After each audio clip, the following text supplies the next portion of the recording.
Bismillahirrahmanirrahim.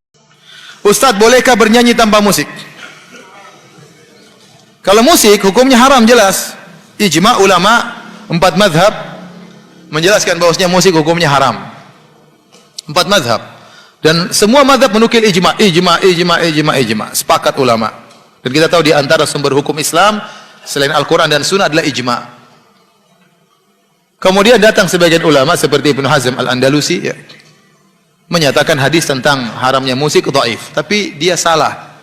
Pertama, terlalu banyak ahlul hadis yang lebih faqih tentang hadis daripada dia menyatakan hadisnya sahih dalam Sahih Bukhari. Dia mendhaifkan. Yang kedua, dia menyelisih ijma. Telah muncul ijma sebelum dia lahir tentang haramnya apa? Musik. Oleh karenanya mazhab manapun mengharamkan musik. Yang paling keras dalam hal ini diantaranya mazhab Syafi'i. Antum buka buku fikih manapun, cari pembahasan tentang musik, semua ulama Syafi'i mengharamkan musik. Di antaranya Al-Imam Syafi'i rahimahullah dalam kitabnya Al-Imam Syafi'i menyatakan dalam kitabnya kalau ada seorang merampok atau mencuri alat musik, maka orang ini tidak boleh dipotong tangannya. Kenapa? Karena dia mencuri sesuatu yang haram. Hukumnya sama seperti orang mencuri khamar atau orang mencuri babi, kata Imam Syafi'i. Kalau ada orang mencuri khamar, tidak boleh dipotong tangannya karena dia mencuri barang yang haram. Dia boleh dipotong tangannya kalau dia mencuri barang yang halal, curi motor, ya, curi mobil, ya, dipotong tangannya karena perkara yang halal. Bayangkan Imam Syafi'i menyamakan keharaman alat musik seperti haramnya khamar dan haramnya babi. Sama Imam Syafi'i juga dalam kitab Al-Umm mengatakan, barang siapa yang merusak alat musik, maka tidak boleh minta ganti rugi darinya. Sama seperti seorang yang merusak khamar, datang ke rumah orang dihancurkan khamar orang, maka tidak boleh minta ganti rugi. Meskipun dia salah, mungkin dia masuk dalam rumah orang salah, tapi tidak boleh minta ganti rugi gara-gara memecahkan khamar, karena itu barang yang haram. Di sini lagi Imam Syafi'i menegaskan keharaman alat musik seperti haramnya khamar dan haramnya babi.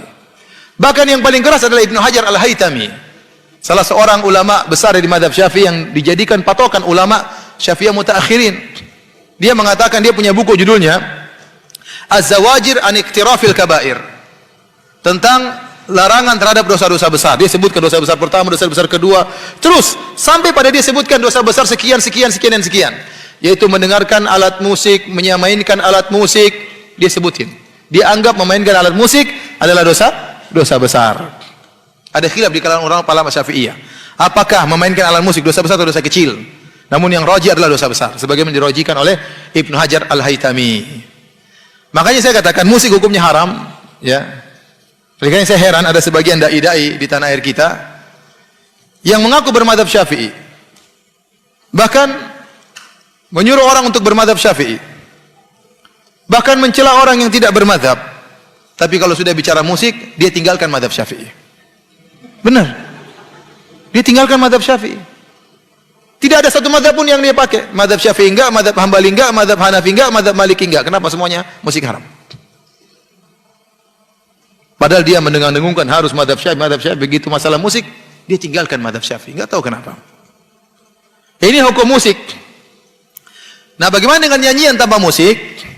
Maka Imam Syafi'i juga menjelaskan nyanyian tidak sama dengan musik, ya. Hukum nyanyian, ya, boleh kalau terlalu banyak menjadi makruh selama tidak pakai alat musik. Hukum asalnya boleh. Adapun dalam ayat Al-Qur'an, wa minan nasi may yashtari lahwal hadits liyudhilla an sabilillah, dalam surat Luqman, di antara manusia ada yang memberi perkataan yang sia-sia untuk menyesatkan manusia. Ibnu Mas'ud mengatakan, wallahi demi Allah innahu lagina, sungguhnya itu adalah nyanyian. Para ulama menjelaskan nyanyian tersebut bukan nyanyian tanpa musik, sebagaimana dijelaskan oleh Ibnu Rajab Al-Hambali dalam Fathul Bari karangan Ibnu Rajab. Fathul Bari ada dua, Fathul Bari Ibnu Hajar, Fathul Bari Ibnu Rajab. Kenapa disebutkan nyanyian? Maksudnya nyanyian yang disertai dengan alat musik, karena di zaman Ibnu Mas'ud banyak orang-orang Romawi masuk Islam, orang-orang Persia masuk Islam, dan mereka sering nyanyi dengan alat musik. Sehingga maksud dari Ibnu Mas'ud dalam ayat tersebut, tatkala dia menafsirkan lahwal hadits, kata-kata yang sia-sia haram, ini maksudnya nyanyian yang disertai dengan alat musik. Jadi kita kembali Para ulama membedakan antara nyanyian tanpa alat musik dengan nyanyian dengan alat musik. Nyanyian alat musik hukumnya haram. Ijma' ulama. Adapun nyanyian tanpa alat musik, maka hukum asalnya adalah halal, namun tidak boleh berlebih-lebihan. Karena dahulu yang suka nyanyi bukan laki-laki. Yang suka nyanyi biasanya budak-budak wanita. Ya. Maka seorang lelaki tidak boleh sering bernyanyi-nyanyi. Saya katakan, bahkan nasyid-nasyid, saya juga ada hafal nasyid-nasyid. Kalau terlalu sering saya bernasyid-nasyid, akhirnya saya jarang baca Quran. Ya. Saya jarang baca, itu pengaruhnya tadi. Maka boleh dalam kondisi tertentu kita boleh nasyid-nasyid, nggak ada masalah. Tapi jangan berlebih-lebihan. Selama isinya baik dan tidak melanggar syariat. Wallahu a'lam bishawab.